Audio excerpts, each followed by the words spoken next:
Ano? Nagapan man siya kaso lang ubos. Ayun o, ubos na ano. Kadami.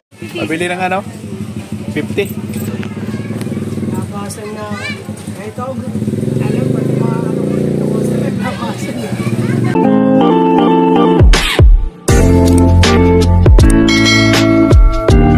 Mga kabady at magandang gabi sa inyo lahat. Dito tayo sa Orban, sa Pisto.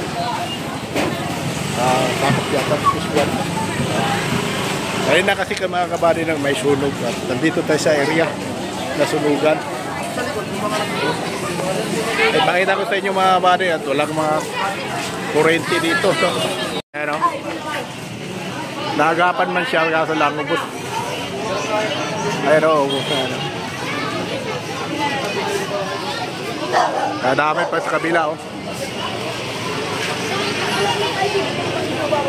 Ano, grabing basal to, putik-putik. God bless you. Gawawalan sila oh. Maraming dumi. Ayan oh.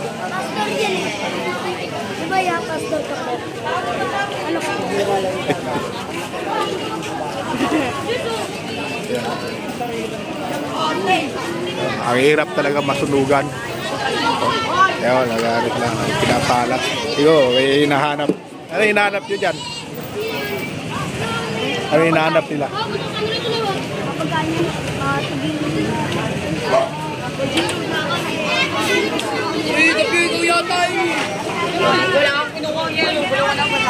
Kaya ito buti sa baba naagapan mga kabari no? Yan na may tindahan. Pero kaya sa taas sa bus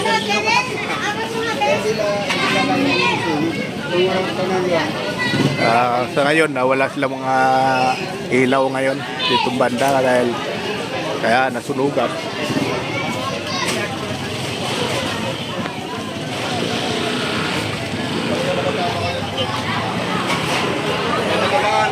Mga bandang alas 3, alas 2 yan mga kabady no? Nasunugan sila.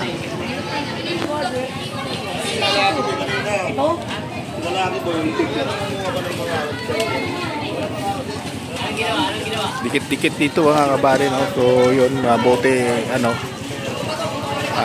ito, nadamay nga oh.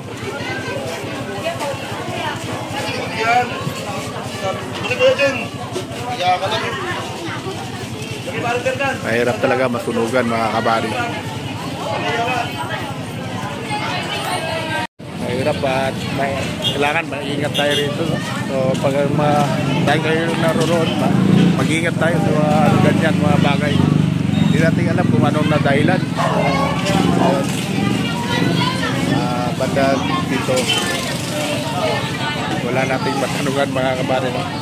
Alright, bibili tayo ng ano gamot. Alerta. Gano'n yung alerta nyo? Alerta.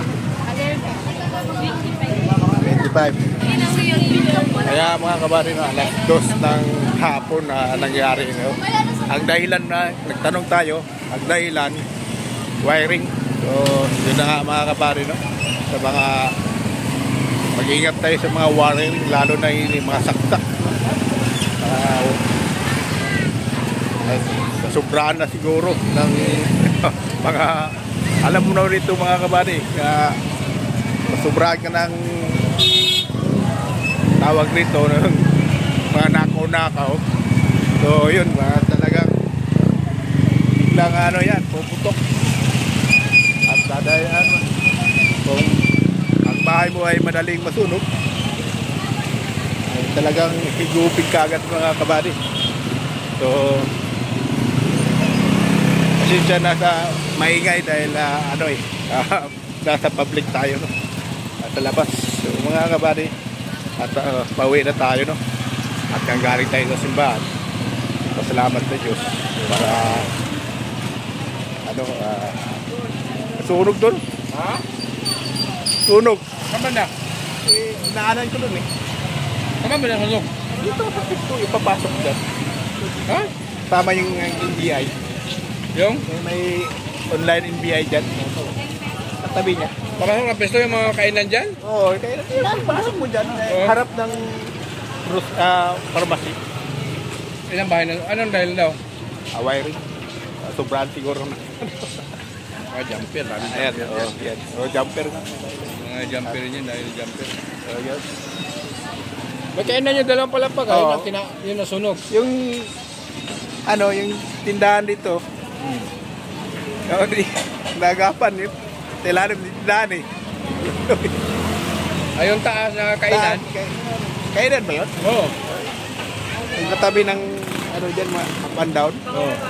Katabi niya. Yun. Ano yun pala sunog ka kanina? Yung alas 4. Tanong nga, alas 4 daw eh. Ano mo napansin ka kanina? Napansin ko na, naghuwang-huwang. Dumating anak ko. Ano na, nasunog daw dyan. Kaya dinaanan ko yun. Harap ng pharmacy. Pili muna tayo nito. Kampulutan. Pili tayo ng... Pabili ng 50. Nabasan na. Kahit ako, alam ba, mga dito ko sila, nabasan na. Pili tayo ng pugo, mga kabalo. Hindi sila makano, daming puso. Dito sana ka dyan. Dami. Hello, mga kabarino, at nandito na tayo sa bahay. So ang oras natin ay alas 7:12. So ito na, mga kabarino, pinakita na natin yung bahay na sunog. So yun na. At mag-iingat tayo sa mga jumper dyan, no? Diba? Dahil sa ang dahilan ay wire. So yun, kung saan kayo nakatira o squatter o hindi, sana mag-iingat tayo sa mga ganyan. Ubos ang mo talaga, yung gamit mo pag ang bahay mo ay nasunog, no? Nagpasalamat tayo sa Diyos hindi pa nangyari sa atin yan. Lagi tayong nililigtas ng Diyos, pero yun na nga, minsan may dumarating ng pagsubok. So sana malagpasan natin. At hanggang dito lang tayo. I love you all. Saan kayo naroon? Bye bye.